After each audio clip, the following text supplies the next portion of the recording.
Hey guys, what's up? It's your boy Trix. Today we're going to be doing another Rust video. Sorry that I didn't upload yesterday. Literally it was just too hot and my room basically just becomes a sauna when I'm in there. So I was like, you know what? I'm not gonna record a video yet. I didn't record a video yesterday just because my room gets too hot. Like my laptop, you guys won't hear it because I've tuned my microphone, but you will probably hear it when I'm talking. So hang on. Yeah, I've tuned my microphone so that it mutes the audio of the fan, but when I talk, you can probably hear it, where you just hear like a faint buzzing in the background. That's the fans of my laptop just ramping up. So my room gets super hot when I'm recording, and because it was like 30 degrees yesterday, couldn't be asked to record. So today, I'm recording the videos. Just that it's a bit colder today, and if my room does get hot, it won't be like unbearable. But yeah, today we're going to be doing audio base, alphametics, and binary search. So let's get right into the video. Audio base. Convert a number represented as a sequence of digits in one base to any other base. Implement general base conversion. Given a number in base A, represent it as A, sequence of digits, convert it to base B. Try to implement the conversion yourself. Do not use something else to perform the conversion for you. So basically, don't use the library. Convert a number between two bases. A number is any single digit. Digit is any unsigned integer. Bases are specified as unsigned integers. Return an error if the conversion is impossible. The test do not test for specific values inside the error. You are allowed to change the function signifier as long as all the tests will pass. Okay. Example: input number 4 and 2 from base 10 to base 2. Result is a vector object of 1 0 1 0 1 0.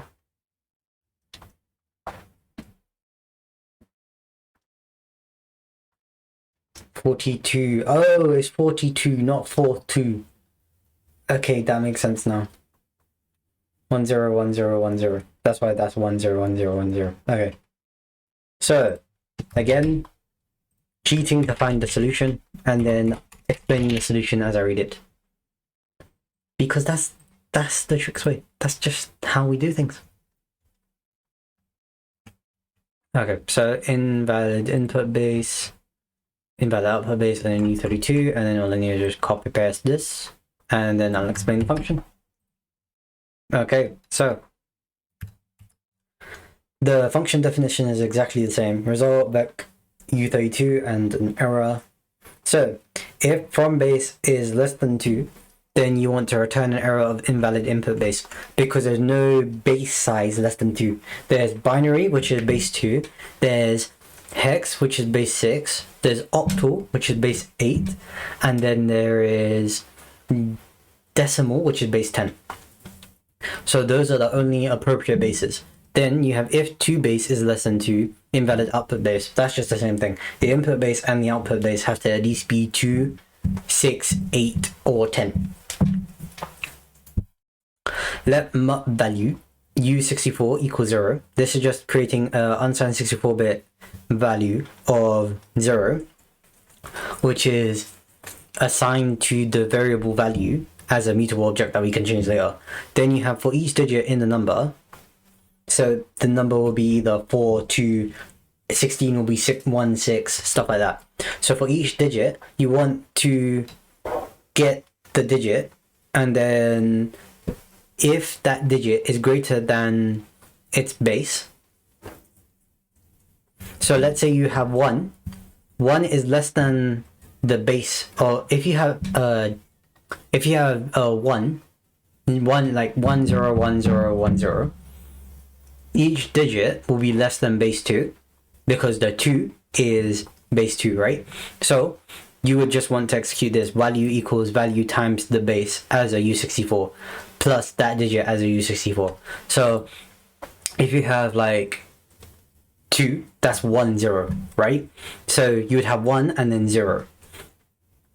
So no matter what, the 0 would still be 0 when you have all of this. But the 1 would make the value of this as 1 times 2, which is just 2, as an unsigned 64-bit integer plus the digit as an unsigned 64-bit integer. So that just makes the value from base value. So 0 times 2, which is just 0 still, plus 1. Hang on. Value equals value times from base. If value is still 0, and then from base is 2, value times from base is still 2, then you plus the digit, which is 1, as an unsigned integer. So if you have 2 as the number in binary, it'll be 1 and 0. So that would return just 1 as the value. Then mark 2 digits, loop 2 digits dot push. So value is now 1. The modulus of the base, which is just 1 remainder 1. Value divided by equals 2 base as unsigned 64. Wait, so hang on. 2 digits is just a vector array. Then you push onto this stack the value, which is now 1, modulus 2 base, which is, let's say you want to get it to decimal. So you want to divide it, you want to do 1 modulus 10, which will just give you 1, because the remainder is just 1, because 10 doesn't fit into 1. So that's just 1 as an unsigned 32-bit integer that you push onto the 2 digits. Then value, which is 1, divided by 2 base. So 1 divided by 10 is just 0.1 as an unsigned 64-bit integer.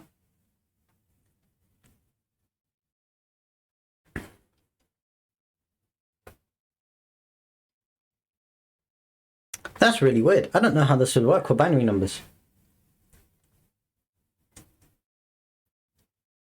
For decimal numbers, it makes sense because the from base is like 10. For hexadecimal, and octal, I understand it because the value is 0. Hang on, the value digit doesn't get updated, so I don't understand. Because this is 0, it will always make this side 0 first.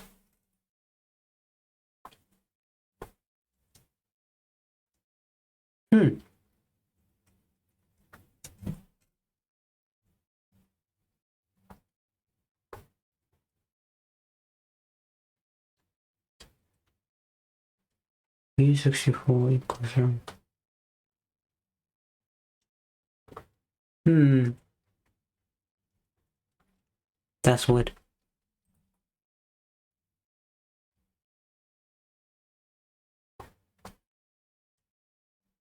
The logic from here and from here makes sense to me. It's just this logic here which confuses me. Anyway. Markers complete, confirm, show me more. Alphametics. Write a function that solves alphabetical puzzles. Alphabetical send plus more money. Replacing these with valid numbers gives 752. Oh, okay. So you're just converting the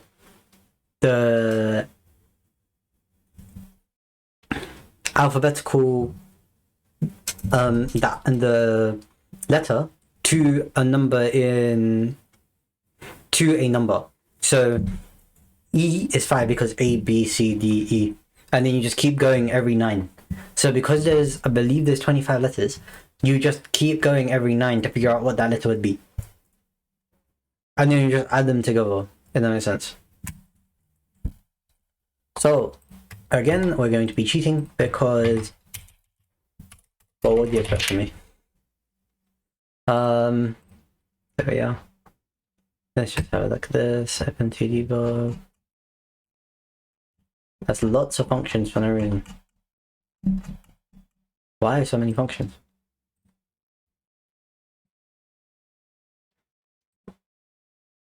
So many functions. So many functions.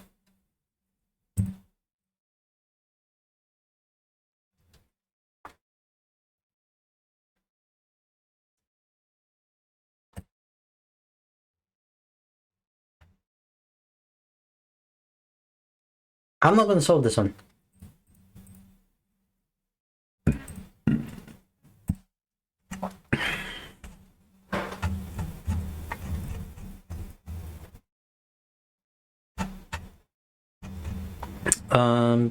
Binary search. That's alphabetics. A, B, binary search. Implement a binary search algorithm. Let's see. Just so that people understand what binary search is, it basically, say for example, you have, let me just bring up a binary tree.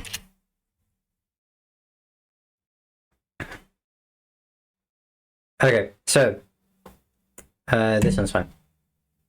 So, you have a binary tree like this, right? And you want to find 49. I didn't realize it would be going through. Don't pay attention to, and I don't want it to have any like animations. Hang on. Please don't have animations. There we are. Okay, so you have this binary tree. Is this one better? Yeah, this one's better. You have this binary tree, right? And you want to find a specific number.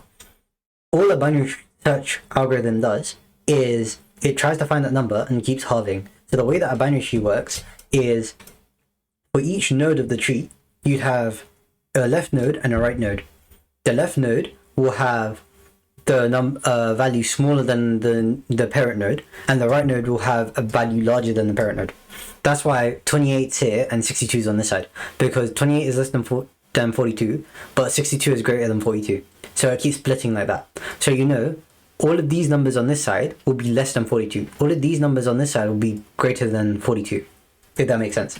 And then, because that keeps happening for every parent node, that continues to happen all the way down. So then when you get to 28, imagine there's no 42 at the top.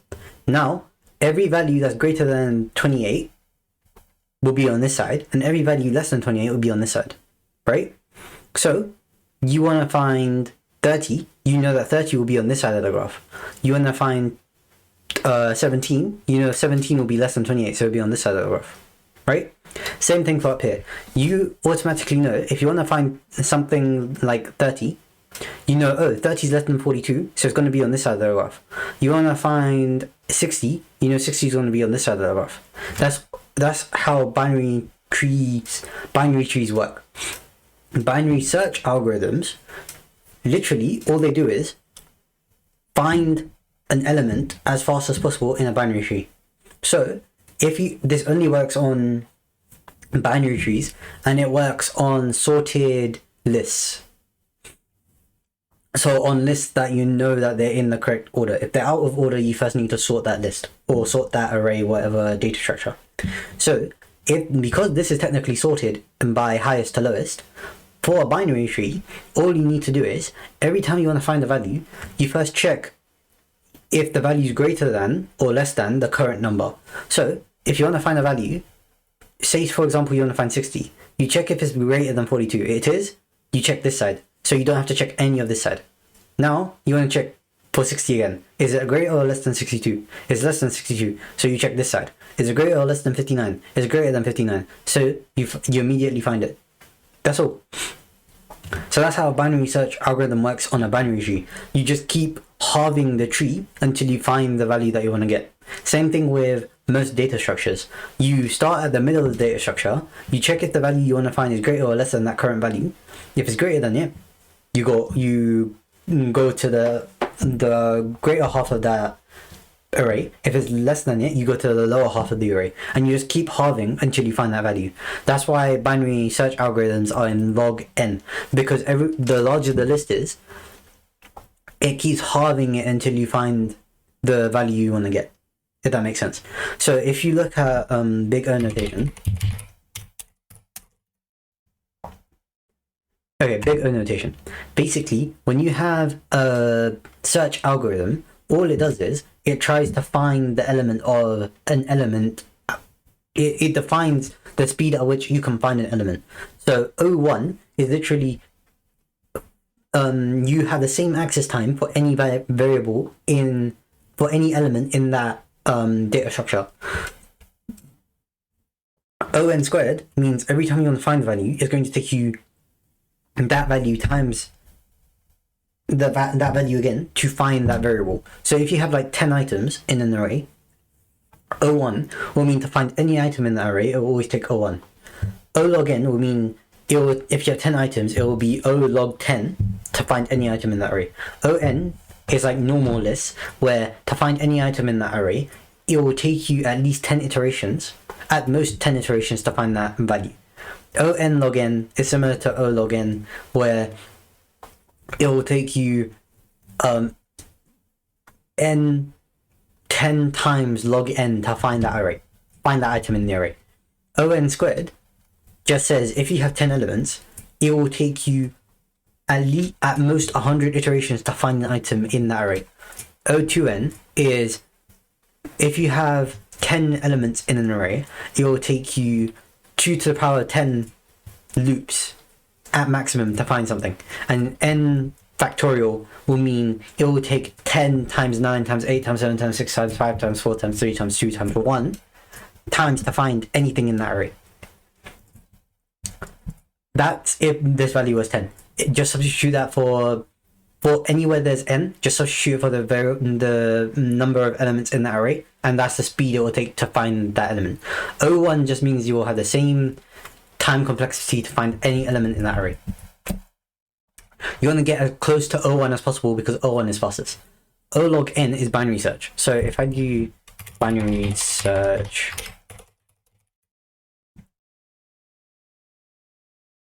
that's just showing it on an array. Yeah, again, that's just what I was explaining. You just keep halving until you find the variable that you want. Do I have to search time complexity? Because I believe it is either O log n or O n log n. Time complexity. There we are. So to insert an element is O log n. Worst case scenario is On. To search for an element is O log n. Worst case On. Traversing it is On. Same as worst case. Space is On. Worst case is On. So traversing just means to go through every element of the binary tree. Worst case is still On. Insert is O log n if you want to do it in a specific place. On if you have to traverse the whole thing. So if you want to insert, what's the best way to explain this? If you want to insert an element that is the smallest element or the largest element in a tree, it'll be O log n, because you already know it's smaller than everything. It's greatest than this, the biggest number of everything, right? So it'll be O log n. But if it's a number that is like third smallest, third biggest, whatever, any number that isn't the smallest or biggest value in that tree, it'll be On, because you first have to search the whole tree to figure out where it will go. That's why the search is also O log n on average, but worst case scenario is On if you have to traverse every single element of the tree. You shouldn't have to traverse every single element of the tree in a binary search, in a binary tree, because in most cases, just doing a binary search will have you halve the tree every time. But in a worst case scenario where you have like an infinitely, let's say you only have one element on one side of the tree and an infinitely long tree on the second side of the tree, it will take On because you have to continuously traverse the tree to find that element, if that makes sense. But yeah, looking at trying to implement this now, let's just see.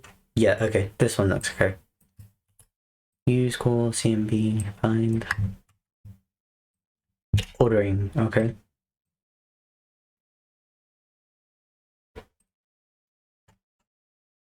Okay, so this implements the ordering array for comparison. Then you're getting space and you're assigning it as a reference. Mid is just the length of the space divided by 2. So that's just getting the middle of the array. Then all you're doing is you have a match statement which compares the key, which I'm assuming is, what is the key again? TV, that's an array, that's V. So I'm assuming key is just the thing that you want to get, right? The search key within the increase value search or having a specific interval input value. Yeah, so key is just the value you want to find. And all you're doing is you're traversing the whole space on that mid to find if the key is there.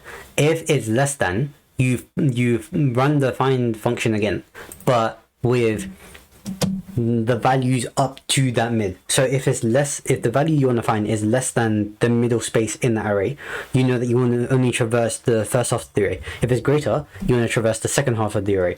That's why you do one mid plus 1 to the end, and then map each value for whatever.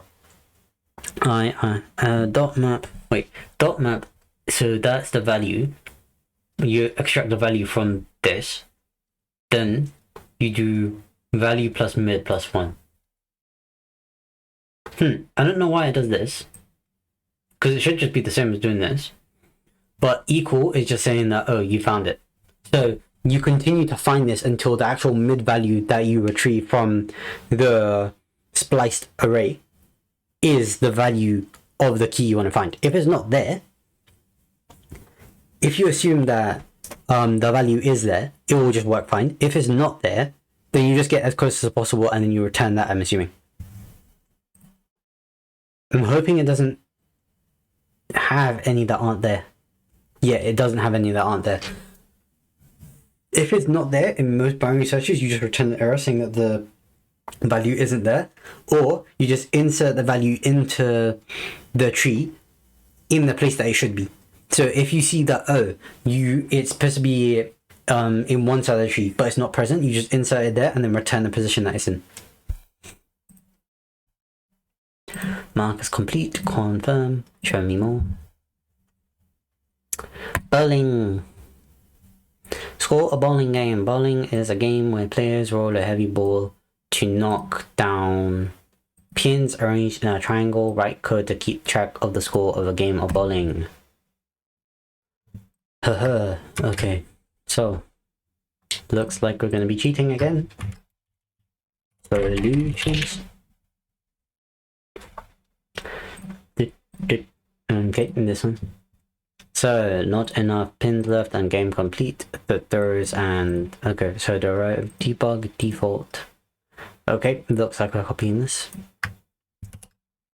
So, all this is doing here is saying we want to be able to debug and default on this bowling game struct, and all we're saying that this struct should contain are two attributes. The attribute for throws, which will just be a vector object containing the throw that the person has made on each game, and then second.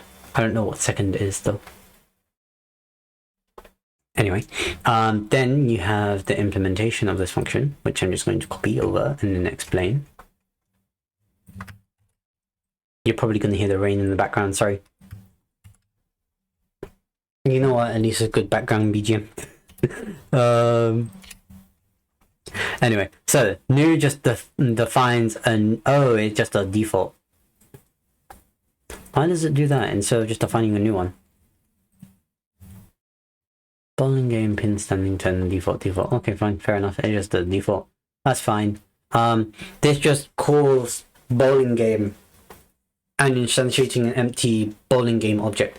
If I knew that default was a thing, I would have used it in other places, like in the ones from before. That's just because you're defining default here. So it defaults to empty vector array, and then I'm guessing it defaults to false here. And then all you have is this roll. But all the other ones that we've done with the default had you specifying something to pass through, isn't it? It's fine though. Now that I know it exists, I can use it in the future. Roll, mut, self, and pins result in error if the pins are greater than 10, or self.second plus pins plus self.throws.last. Unwrap is greater than 10, error, not enough pins left. So that's basically saying if the pins are greater than 10, because I think there's only 10 pins in bowling, isn't there? If the pins is greater than 10, and you don't have enough throws left, not enough pins left. I don't know why there's not enough pins and not out of those, but okay. Else if self.score is if self.score is some, so if there is some is underscore sum. What is underscore sum?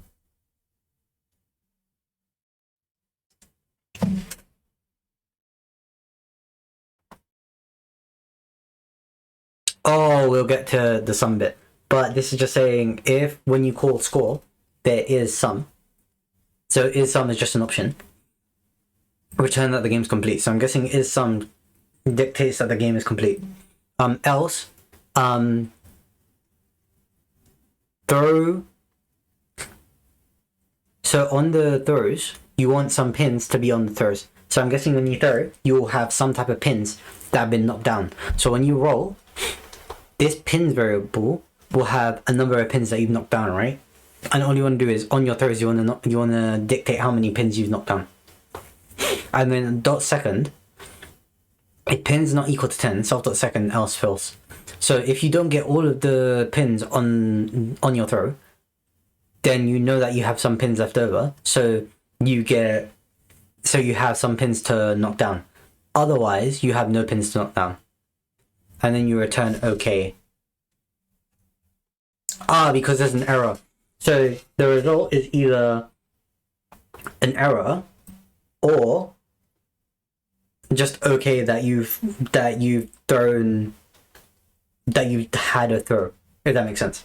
Then you have your score, which just takes the current object, which is bowling game, and it has a mutable variable total, a mutable variable frame, and a throws variable, which is just the number of throws that you've made, and you're accessing the object directly. And all you're doing is for each from 0 to 10, you don't care about the actual iteration, but from 0 to 10, you want to check if there is first and second. Where's first and second? And first and second. Sum and first, sum and second. Second and first aren't defined anywhere. Oh, okay, wait, these are variable definitions. So you want to retrieve the frame and frame plus 1 from throws. So I'm assuming frame is the index of the throws of the throws in this vector array. So you want to treat the first and second throw from the vector array and store them in some first and some second. Then your total is equal to the number of pins that you've knocked down from first and second. If first is 10, or first plus second is equal to 10. So if you've completed the game basically, so you've knocked down all the pins, then you want third to be equal to frame plus 2. So that's just the third element of number of throws that you've done. Then you want to increment total by third. So you want to increment total by the number of pins you've knocked down. And then otherwise return none. Frame plus equals if first equals 10, 1, else 2, else return none, sum total. Is the number of pins you knock down or the number of pins you have spare?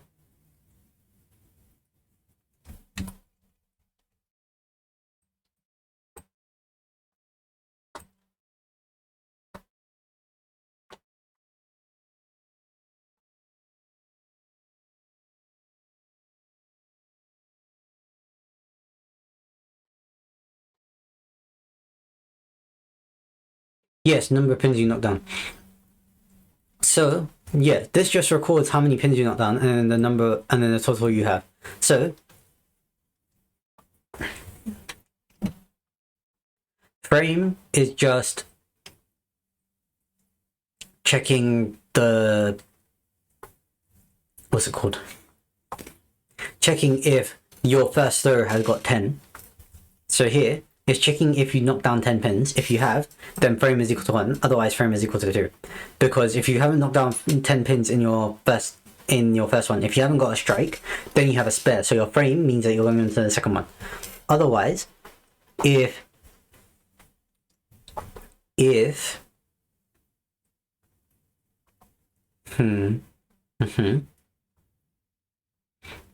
let some first and some second, yeah. If there is no element for if there's no element in throws for the current, if there is no value stored in your throws for any of your throws, so say for example you don't hit anything on any of your throws, then it'll automatically go to else and return none, that you have no score. Because obviously if you don't hit any pins, your score don't increase, innit? You're just hitting the gutter, so just keep going in the gutter and you have no score. That makes sense. And then all you're returning, if you've done this and you do have a result or something, you just want to return some. So you just want to return that you do have a total. And if you do have a total, when you are in roll, all this checks is, where is it? Sum.throw pins, no. Here we are. Else if self.score is sum. So if you do have a score after throwing balls and there's no pins left, you want to say that the game's complete. That's all. So either you continue the game if you still have pins left over, otherwise you end the game when you have no pins left and you say game's complete, and then it just tells you that the game's complete. That makes sense.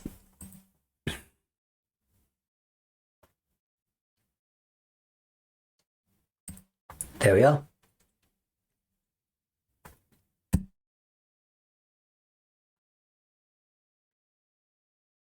And yeah, that's it for today. We've done audio base, binary search, and bowling.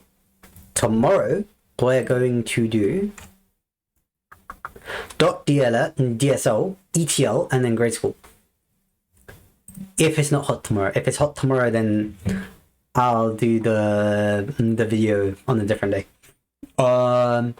What is it? I know I have the interview on Friday, so on Friday I might record some videos. I might record the videos late, or I might just bang them out early. But yeah. Anyway, thanks for watching. If you have any advice on how I can improve my learning of Rust, please leave a comment down below. If you like the video, please leave a like on the video. If you dislike the video, please leave a dislike on the video, and comment down below any ways I can improve your viewing experience and make this experience better, or anything you'd like me to cover so that I can learn Rust better. But other than that, check out the links in the description for my links, ways you can support me and stuff. Subscribe to the channel. Enjoy the rest of your day. Thanks for watching. Peace.